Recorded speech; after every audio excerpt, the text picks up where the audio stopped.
What did you do, Alec? Taking a picture to show you what it looks like. Oh. So you might as well have the full... You see. Oh, good. Not bad. Not bad at all. Are you happy with that? Yeah. Okay, good. Can you remember the first time you met Francis Bacon? I can't really, but I think it would have been in Soho somewhere. Because there was a point in my life where I hung out there. I have a funny memory. I might have met him at Christopher's, but I know he didn't really like Christopher or Robert. So why would he have been there? I think I've just made that up in my head. He called them the Belgravia pansies. I know, it's awful. Yeah, I remember. It might have been there because although he didn't like Rob, he often saw him. Well, maybe. Maybe I did meet him at Chrissy's. I don't know. I mean, I don't know. I don't really know. I didn't really understand anything yet, I was very young. But I liked him, that's all. How old were you at that time? About 18 or 19. I mean, the thing about Robert and Christopher and Mick and all of those people, when I was living on the wall, they never came to see me. But Francis did. And the other person was Kenneth Anker. For God's sake. And did you know anything about his paintings? Yes. I'd gone to see, there'd been a big retrospective of Francis Bacon while I was even still at school. And my mother took me. She hated it, but I loved it. I loved his work. I loved it. My mother liked the popes, actually. I mustn't say she hated it. She didn't. She thought they were brilliant. And so did I. And so when you did meet him, you knew about him already? Oh, yeah. I think I was completely struck dumb. Just smile. I was very quiet when I was that age because I didn't really have anything to say. And I just shut up, in case I made a complete fool of myself. That kind of... I find it hard to believe. I know, because I'm not like that at all. But only as I got a bit older and got a bit more confidence. And if I was alone with someone. So when Francis would take me to these little lunches, it was just him and me. And then I could talk. But he really talked a lot. When I was a hopeless junkie and I lived on my wall in St. Anne's Court, it's all been built up now. But we used to be a bomb site. And there was a wall where I would sit and lean against. And Francis used to come past this, not every day, but sometimes, on his, I think, I'm putting it together now, he must have been going from the French to have lunch. But he would be alone.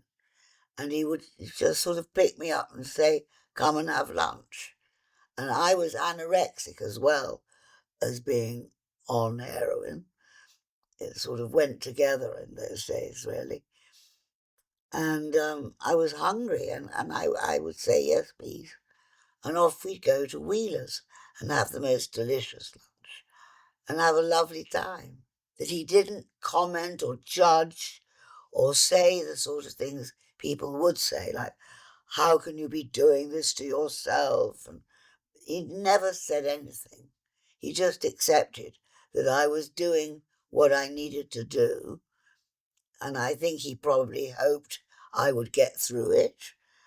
But he wasn't going to interfere. It was a bit like Captain Kirk and the Starship Enterprise, where you don't interfere with what you find on the planet. And it was interesting that much later on, when I was reading about him, I found out how much he disapproved of drugs. He never said anything to me. How do you know he disapproved of drugs? I read it somewhere. He said to someone that if he had taken drugs, it would have completely devalued. Maybe he said it to me. It would have completely devalued his painting. It wouldn't have been good for his work. People wouldn't have taken him seriously if he had painted on drugs. I think he might have said that to me. Yes. And that makes sense, you know. I loved his face. I loved it that he wore makeup. I loved that. I didn't know about how he got that together, that look, you know, the boot black and all the rest of it, but I thought it was great. We talked about everything. So we did talk about painting a bit. We talked about old paintings mostly, about El Greco and Velasquez and all that, you know, more than his painting. And I enjoyed that very much. But yeah, no, I don't think I would have dared say, gosh, man, I really liked your paintings of the popes. No, I wouldn't have. We talked about the evils of Catholicism.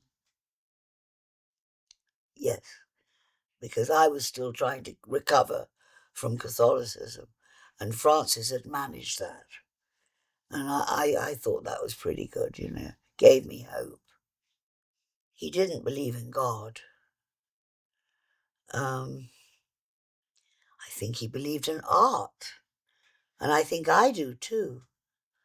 I felt that only we were there, but of course it wasn't true, but that's how it felt, like we were in a special spotlight, and there was no one else there. I felt that. I was incredibly grateful, of course, but I didn't go on about it, no. Just thanks for a nice lunch, man, that kind of thing. Did you see him again in different circles? Yes, I did, years later. I was living at the Chelsea Arts Club, and Francis would come in there occasionally, and whereupon we would fling our arms around each other like long-lost old friends, and sit next to each other at those long tables, and just pick up, as if I'd seen him yesterday. And I think he was pleased that I wasn't so ill anymore. You know? And did you, before that, ever go to Muriel's, the colony? No, I never did. I went years later once with John Michel, but I never went with Francis. I would say that's where he went after lunch. Now, I would go back to the wall, or maybe I would go and see Alex Strachey and shoot up. And Francis would go to Muriel's. And you never wanted to go with him? I didn't really drink. I would have a couple of glasses of wine with him, but the idea of drinking all afternoon wasn't fun to me. I should have done, I know, because the conversation would have been very amusing. But on the other hand, it seemed to be his own world, you know, and I wasn't really in that. Exactly. And it seems very sort of charming that he looked after you. I remember him saying once, if he hadn't been a painter, he would have liked to have been a mother. Well, he was a very good one. That's wonderful. He would have made a great mother, but a mother without judgment or comment, and a mother with a real unconditional love mother. That's what he was. Bit of a drunk mother. Bit of a drunk mother, but I was used to that. I probably didn't even notice. Another thing you said he might have said was that he wouldn't know, after his death, if his paintings were being in the museum. Yes, whether they were. No, he was very definite about that. They were either going to be on all the great galleries in the world, which is where they are, or they would end up in the dustbin. He didn't know which. After his death. Yes.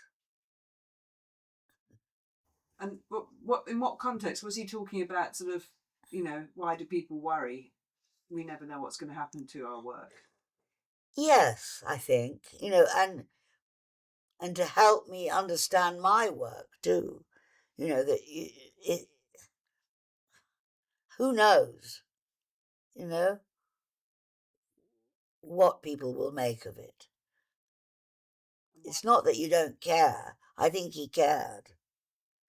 But it was something he couldn't control, really. And we always ask this: if there was one painting of Francis that you could keep, which would it be? I think one of the Henriettas, actually. But I did like the Popes. But they're so grand, aren't they? You can't imagine anybody owning one privately. I can't. You're allowed to keep that if you want.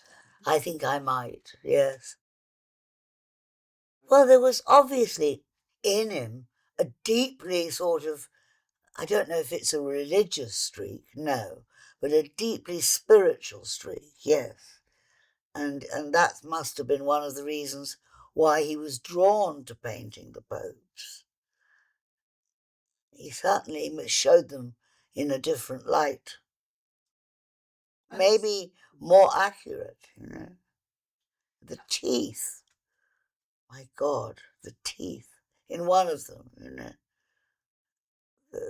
that Pope has got these terrible teeth and his lips drawn back. Oh, maybe he did. And it's also the word for father as well. That's what some people have pointed out. Well, yeah, I know. I've read a few books too now, and I know that he loathed his father, and no wonder, really. I think his father was awful to him. But he never revealed any of that kind of personal... No. Good. He asked me about my father, but my father was rather nice, Professor Faithfull. He wasn't a grim character at all. He just hardly noticed me. And Francis did paint Mick, I think. I'm sure, yes. You haven't seen it? He wouldn't. No, I haven't. No. He would. I mean, Mick had an interesting face. No question, yeah. And, they could have all camped about together. And I'm sure he put on the London accent and all that stuff, which wasn't really Mick at all.